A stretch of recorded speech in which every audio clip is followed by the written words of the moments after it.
Aladdin और जादुई चिराग। कौन है अलादीन? अलादीन मशहूर किताब अरेबियन नाइट्स का एक पात्र है जो अफगानिस्तान के शहर में रहता है। वो एक गरीब विधवा का बेटा है। अलादीन बहुत ईमानदार और बहादुर है। उसके पास एक जिन है जो एक चिराग में रहता है, जिसकी कहानी यहाँ दी जा रही है। एक समय की बात है, बहुत दूर एक शहर में एक दर्जी रहा करता था। उस दर्जी का एक बेटा था, उसका नाम अलादीन था। कुछ समय बाद उसके पिता बीमार पड़ गए और उनकी मृत्यु हो गई। अलादीन की माँ के लिए यह मुश्किल वक्त था। उसे कमाने के लिए बाजार जाना पड़ता। तब अलादीन भी शहर की गलियों में खेलने निकल जाया करता। दिन भर कुछ ना कुछ आवारा गर्दी करता था। इसी तरह दिन बीत रहे थे। अलादीन एक दिन बाजार में कुछ आवारा लड़कों के साथ खेल रहा था। तभी एक आदमी आया और उसने अलादीन को गले से लगा लिया। अलादीन आश्चर्यचकित रह गया। वो आदमी रोते हुए अलादीन के पिता को याद करने लगा। उसने अलादीन को बताया कि वो उसका चाचा है और व्यापार के सिलसिले में विदेश गया हुआ था। उसे जब अपने भाई की मृत्यु की खबर मिली तो वह अपने भतीजे और अपने भाई की बेवा से मिलने के लिए चला आया है। उसने अलादीन को कुछ अशर्फियाँ दी और उससे घर का राशन और दूसरे जरूरी सामान खरीदकर घर ले जाने को कहा। अलादीन ने घर पहुंचकर अपने चाचा के बारे में माँ से पूछा तो माँ ने कहा कि उसके पिता को कोई भाई नहीं है। अलादीन ने माँ को बताया कि चाचा ने उसे अशर्फियाँ दी हैं और जरूरी सामान खरीदवाया है, तो माँ को लगा कि कोई दूर का भाई होगा जिसे वह नहीं जानती है।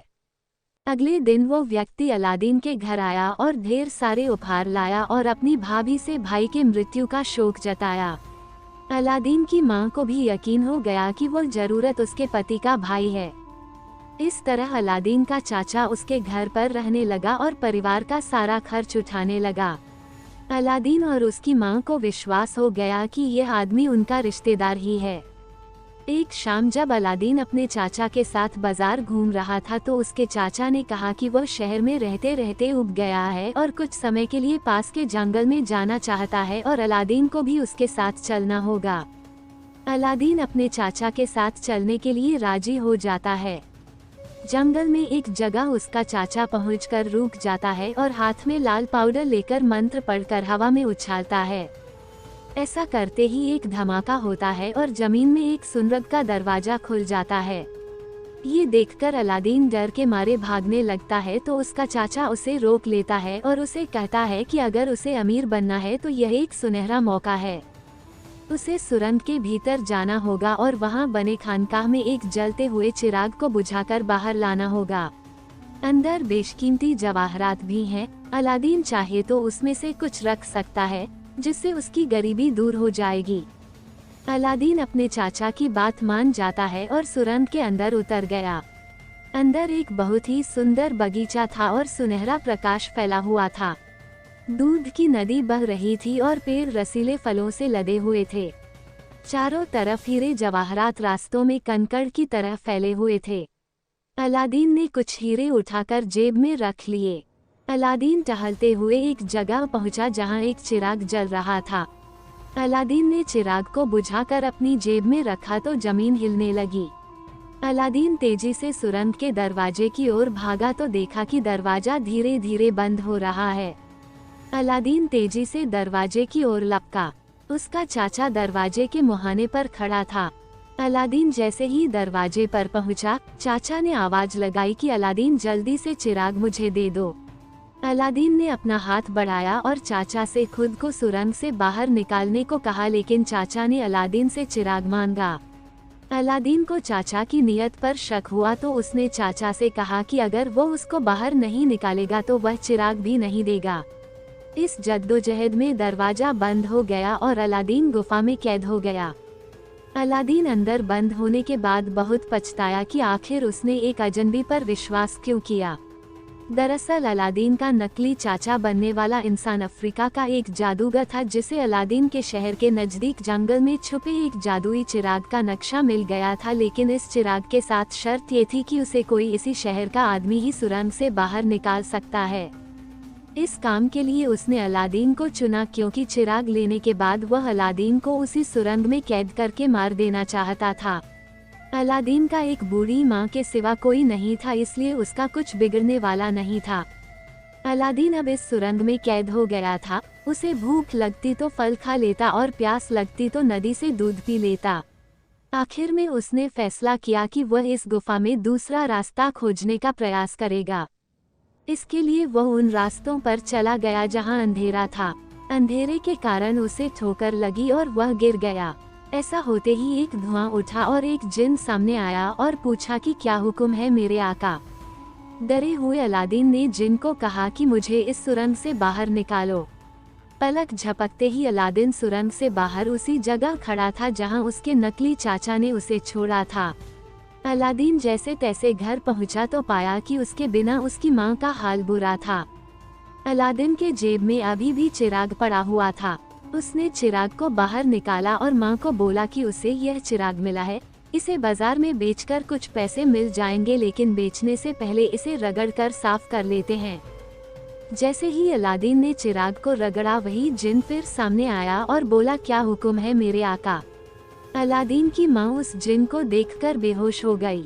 अलादीन ने हिम्मत जुटाकर पूछा कि तुम कौन हो। जिन बोला कि वह इस चिराग में रहता है और यह चिराग जिसके पास भी रहता है वह उसका गुलाम हो जाता है। अलादीन ने पूछा कि क्या तुम मेरी कोई भी इच्छा पूरी कर दोगे, तो जिन ने बताया कि वह कुछ भी कर सकता है। अलादीन ने जिन से ढेर सारा स्वादिष्ट खाना लाने को कहा क्योंकि उसे बहुत जोर से भूख लगी थी। देखते ही देखते सोने की थालियों में ढेर सारा खाना अलादीन के सामने आ गया। इस तरह अलादीन ने जिन की मदद से अपनी गरीबी दूर कर ली। रहने के लिए एक आलीशान मकान बनवा लिया और ढेर सारे हीरे जवाहरात इकट्ठे कर लिए। अलादीन के पास शानो शौकत थी, पैसा था, नौकर चाकर थे, लेकिन उसकी मां को एक चिंता थी कि उसकी शादी किसके साथ करवाई जाए। अलादीन ने फौरन चिराग रगड़ा और जिन ने बाहर आकर पूछा कि क्या हुक्म है मेरे आका। अलादीन ने जिन से कहा कि उसे इस दुनिया की सबसे सुंदर लड़की से शादी करनी है, तो फौरन पता लगाओ कि इस दुनिया की सबसे सुंदर लड़की कौन है। जिन फौरन रवाना हो गया और थोड़ी ही देर में पता लगाकर आ गया कि इस दुनिया की सबसे सुंदर लड़की अफगानिस्तान की शहजादी नूर महल है। अलादीन ने जिन से नूर महल की तस्वीर दिखाने को कहा। जिन ने जादू से नूर महल की तस्वीर बना दी। नूर महल को देखते ही अलादीन को उससे मोहब्बत हो गई। अलादीन अपनी मां के पास गया और बोला कि आपको अफगानिस्तान के सुल्तान के पास जाकर शहजादी का हाथ मेरे लिए मांगना होगा। अलादीन की मां ढेर सारे हीरे जवाहरात लेकर सुल्तान के पास गई। सुल्तान इन उपहारों को देखकर खुश हो गया, लेकिन उसने शहजादी की शादी में एक अड़चन बताई कि उसका अभी दुश्मन देश के साथ युद्ध चल रहा है जिसमें वे हारने वाले हैं। अगर अलादीन उस लड़ाई में उसकी जीत करवा देगा तो वह शहजादी नूर महल के साथ अलादीन का निकाह करवा देगा। अलादीन की माँ ये बात अलादीन को बताती है तो वह चिराग रगड़कर जिन को बुलाता है और अफगानिस्तान को लड़ाई जितवाने के लिए बोलता है। जिन पलक झपकते ही दुश्मन को भगा देता है। ये देखकर बादशाह खुश हो जाता है और नूर महल का निकाह अलादीन से करने के लिए राजी हो जाता है। अफगानिस्तान का वजीर इस बात से खुश नहीं होता है क्योंकि वह अपने बेटे रहमान की शादी बादशाह की बेटी से करवाकर उसे अफगानिस्तान का बादशाह बनवाना चाहता है। वह बादशाह के कान भरता है और अलादीन के बारे में झूठी बातें बादशाह को बताता है। इससे बादशाह अलादीन से नाराज हो जाता है और वजीर के बेटे रहमान से नूर महल की शादी करने के लिए तैयार हो जाता है। अलादीन को जब ये बात पता चलती है कि रहमान और नूर महल की शादी हो रही है तो वह रात को नूर महल और रहमान दोनों को जिन की मदद से अपने घर उठा लाता है और रहमान को पेड़ से बांधकर जिन से खूब डराता है। नूर महल को भी अलादीन से मोहब्बत हो जाती है। रहमान बादशाह के पास जाकर जिन की डर की वजह से नूर महल से शादी करने से इनकार कर देता है। ऐसे में बादशाह के सामने नूर महल की शादी अलादीन से करने के सिवा कोई चारा नहीं बचता और अलादीन तथा नूर महल की शादी हो जाती है। अलादीन बाद में अफगानिस्तान का बादशाह बन जाता है और जिन की मदद से सभी दुश्मनों को हरा देता है। इस कहानी को ध्यान से सुनने के लिए धन्यवाद। इस चैनल को सब्सक्राइब करें, लाइक करें और शेयर जरूर करें। मिलते हैं अगले एपिसोड में एक नई कहानी के साथ।